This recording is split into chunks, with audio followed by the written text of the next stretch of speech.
Hi team, happy Mental Health Awareness Month. Happy Friday, coming at you with a quick video update. Just a few reminders and things I want to talk about for next week. In addition to, I want to acknowledge and recognize it is Mental Health Awareness Month.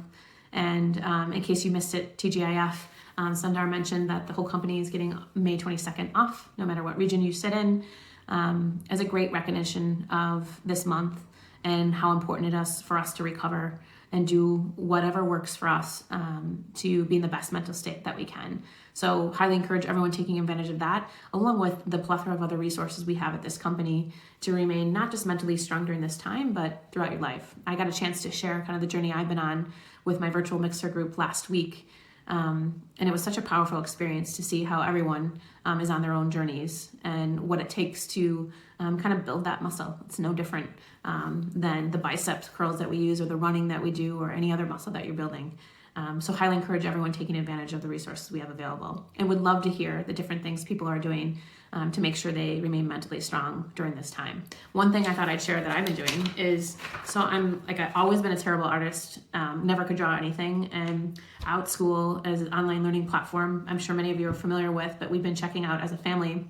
And me and Chloe, who is almost 8 years old, have been doing a drawing course in class. So I drew my first tiger, and I just realized how therapeutic actually that activity was. Now, I'm definitely not going to be a Picasso, but it's brought some new joy to me, along with a recovery that I think I need. So encourage you all to do the same, and would love to hear how you all do the same for yourselves. My two quick business updates is, if you didn't hear, also Sundar mentioned, we have a strong likelihood of being in a work from home situation, potentially through the end of the year or Q4.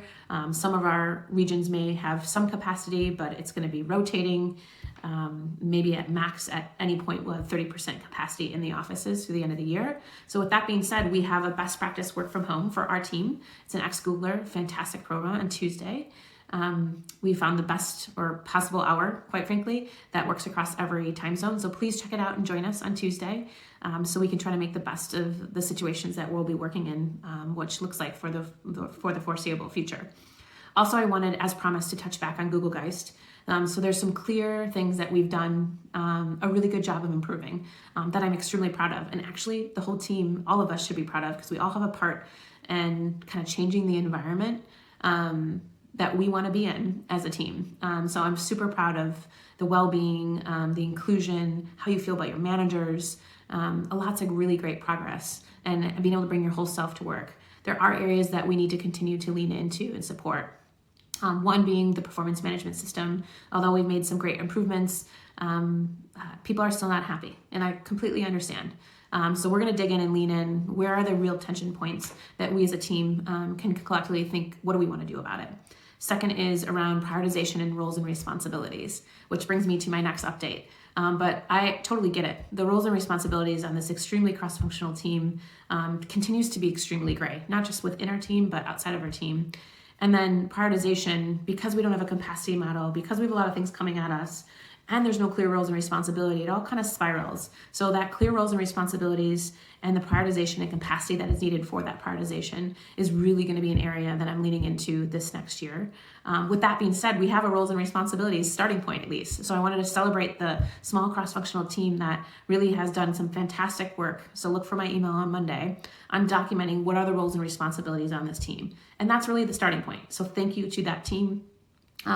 You know who you are, but to name Arya, Alex, Jonathan, Stephanie, Anisha, all who worked on collecting, and I'm sorry if I missed anyone else, this is off the top of my head, and of course Brian leading the way on it, but to crystallize and have a starting point of how we would document it. How are we going to take it to our cross-functional partner teams within Mastery to get alignment?